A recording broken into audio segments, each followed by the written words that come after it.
খুব গরিব ঘরের ছেলে আমি, আমার সাথে মিশতে হলে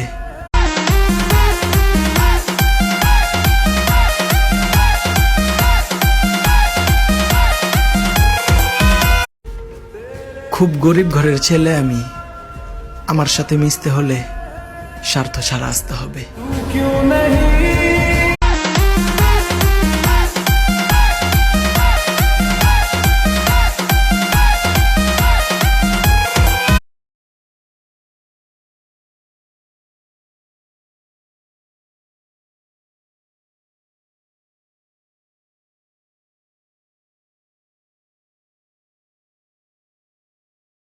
নিজেকে ওই পর্যায়ে নিয়ে যাব যে সাইরা যাওয়া মানুষগুলা আফসোস করতে করতে মইরা যাইব।